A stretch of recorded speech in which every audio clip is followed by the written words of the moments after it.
Right now, I'm just gonna, continue talking about, incidents that happened while I was living with my step grandmother, and just keep going with this story. Um, right now, I want to speak on an incident that happened when I was living with her. When, one day my granddad had came home from work, and they had little nicknames. She called him Dad, he called her Ma. And she was cooking, I think, like some cabbage and cornbread and some type of meat, to go with it for dinner. And I was sitting on the steps. I was doing, his shoes. I was cleaning out the ridges of his shoes like I always have to do. And she was cooking, and somehow, some way, she dropped this pan of cornbread. And I seen it drop. And our job is, when stuff like that go on, we're supposed to get up and hurry up and clean it up. Like that's our job, to be to clean up, like whatever. And he was home this day, and he seen me not get up and clean it up.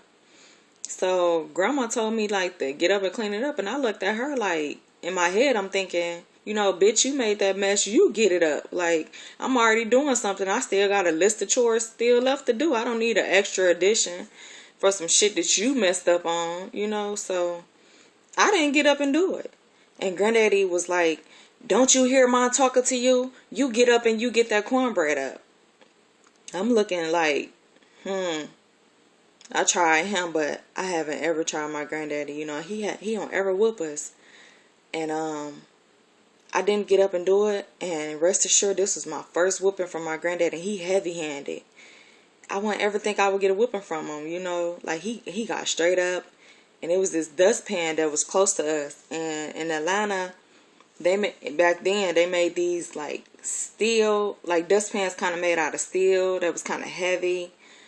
And they also made this kind of dustpan that like was made out of some kind of heavy rubber, and I think it was the heavy rubber one, or either the silver one, whatever which one it was. He picked that up and started giving me a whooping with it, and that thing hurted like hell. Like, I don't know, like, I just know in my heart I didn't ever want to get a whooping again. So after I got that whooping, I got up and got the cornbread up, and I went and started doing my chores. After that, I don't think I ever made him mad to give me a whooping again. And I think I was kind of crushed because he had like this little, you know, favoritism for me. And for me to get a whooping, I was really, really, really shocked. I didn't ever suspect to get a whooping from him. But, when you're disobedient, I guess that's what you can expect. So, that was one incident.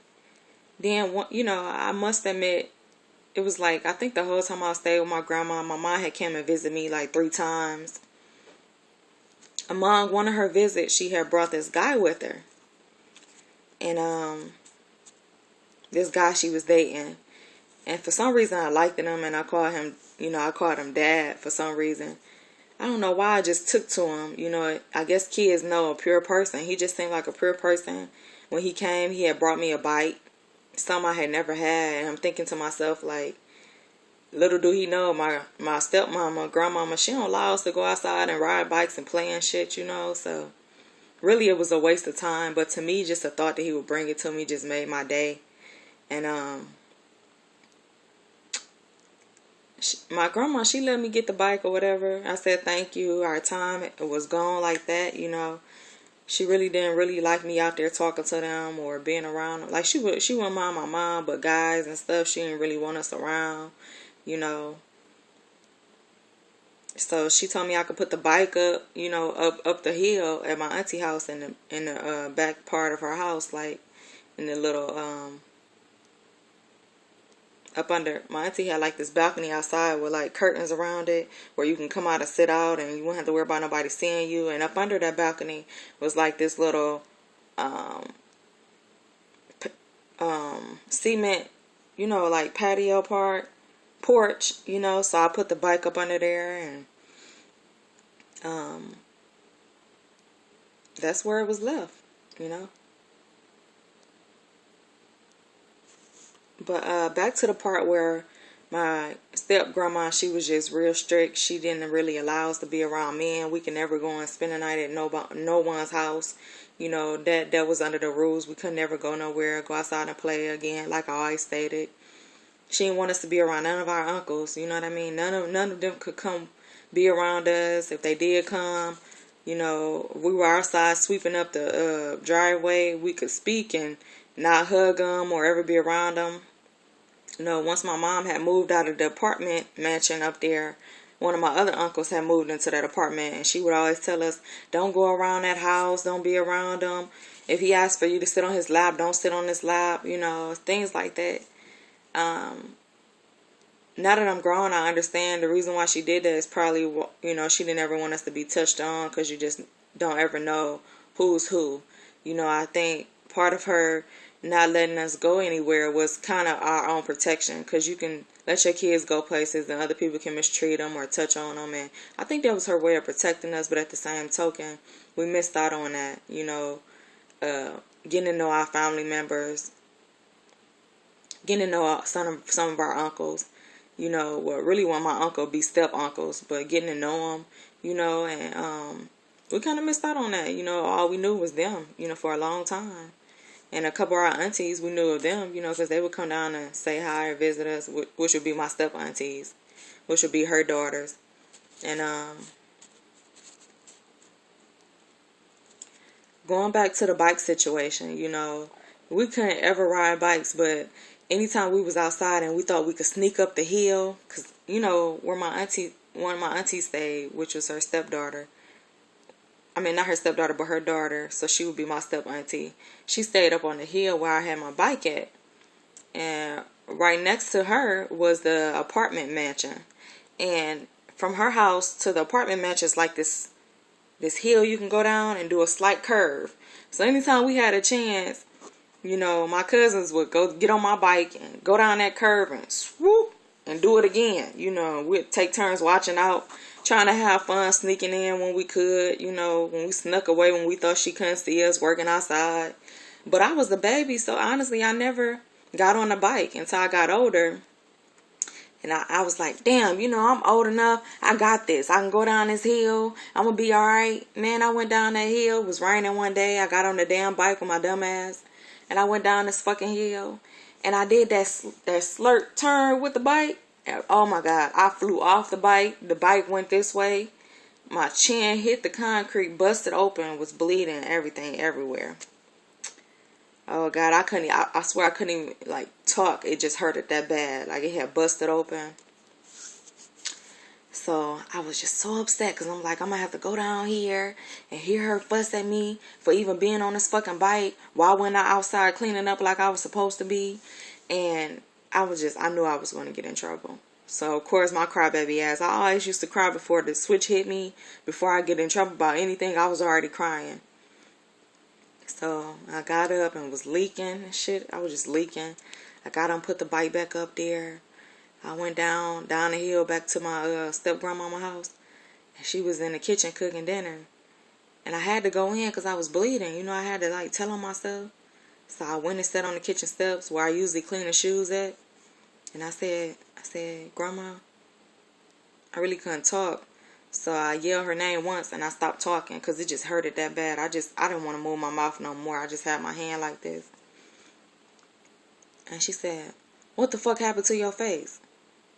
And I ain't say nothing because I didn't want to keep talking. I mean, it hurted that bad. Like, I probably need to go to the hospital to get some stitches. Like, unless I'm just dramatic. Like, it was just hurting so bad. Like, I didn't think it was going to ever heal. You know what I mean?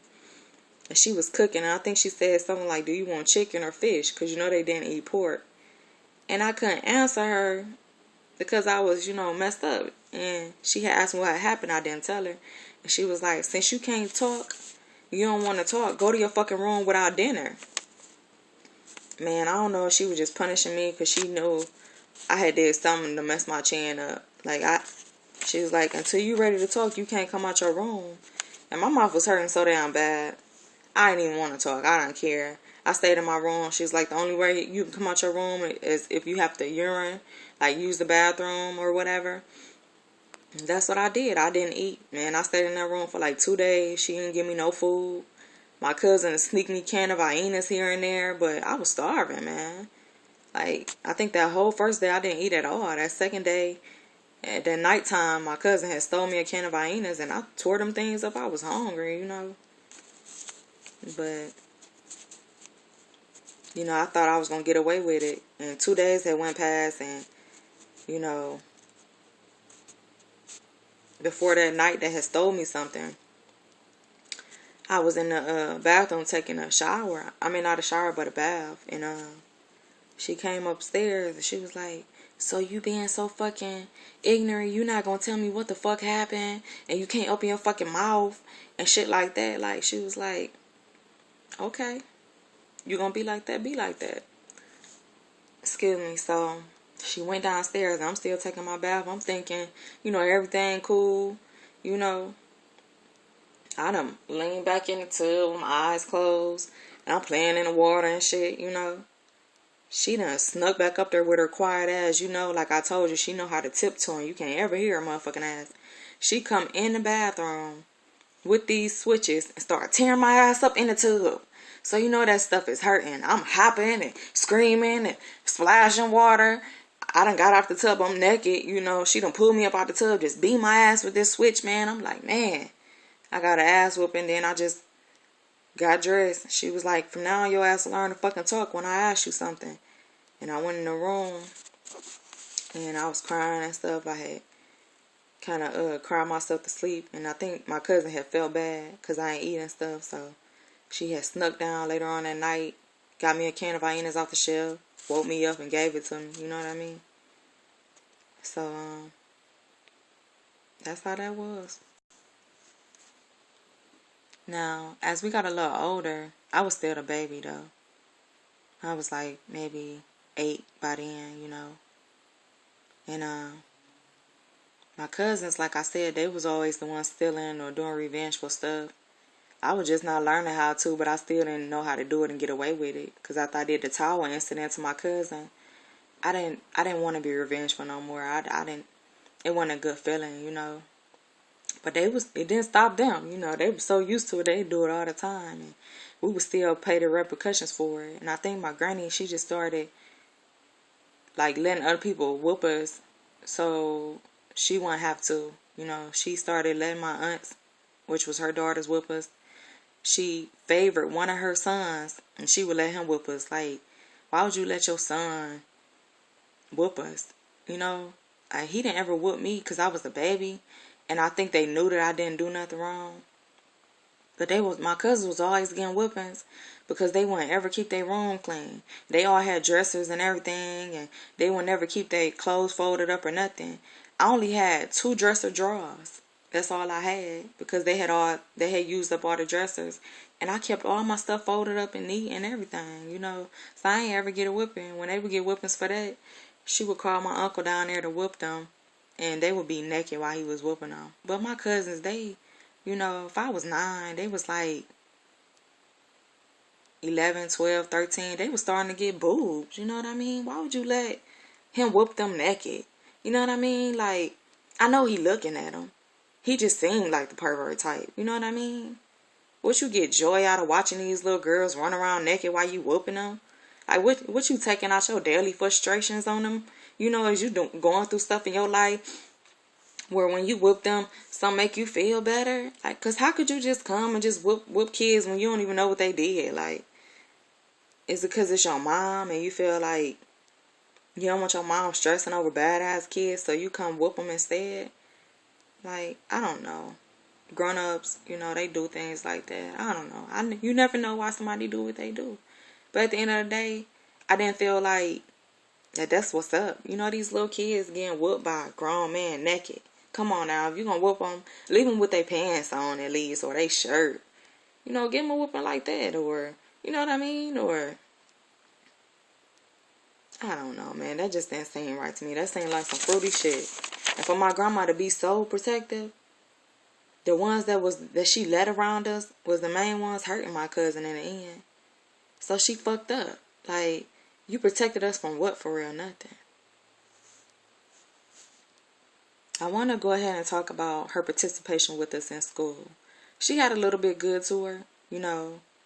She bought us shit from the thrift store, shit like that. We always wore hand-me-down, shit like that. But her participation in school, I must say, you know, she was big on that. She would go to our school. We got in trouble. You know, she would whoop us in front of the class. You know, she made sure we always was participating in school choir, some type of activities. Made sure our grades stayed up, you know. She would teach us how to be ladies to a certain extent. Like, when we sat down to eat, we always had to pray. We would always have to eat etiquette, you know, real like ladylike, etiquetely. She taught us the forks, how to cut our meat, wipe our mouth, make sure we sit upright, don't put our elbows on the table. You know, she taught us a lot. And even though she would beat our ass so much and pinch us when we would miss a dish that was dirty and make us wash it over, you know, now that I'm grown, I see that, you know, despite the way she did it, it helped us, you know, because like now, I know how to clean like a motherfucker. Like, I'm talking about cleaning. I can make some yellow white, you know, and my house stay clean. You know, it helped me out. But it's just the way that it was done. I just feel like it could have been done different, you know. I just wanted to talk about that, how she, you know, did participate with us in school, teach us how to eat right, you know. I want to further elaborate on the reason why they treated the boy cousin different. You know, they treated him different because my boy cousin let them tell it he was premature. And once we got older, we could understand, but we still didn't see why. Because to us, he didn't seem to have any defects. You know, he was just like us, you know. Because he was premature, they said that his learning process or thought process was, you know, decreased to a certain extent where it would take him longer to understand things than us. But he understood things really well to us, you know. But like I said, we were young and just kids. We probably really didn't understand, you know. So, you know, I think that would let them tell that was the reason why, you know. And he was this kid, but even though maybe he had such fight in him, like I don't think at the time, I kind of regretted us rolling our eyes at him and stuff like that because we was jealous that he didn't ever have to work and do nothing. I kind of regret that now because at the end of the day, he was, you know, a regular person like us, you know, and it wasn't his fault that he was treated better. But at the time, we couldn't figure it out. And that's what kids do. They be mean and they confused about things and they react on it, you know what I mean? And that's just how that was with him. So, to be continued, it'll be chapter 2 coming up next. Stay tuned.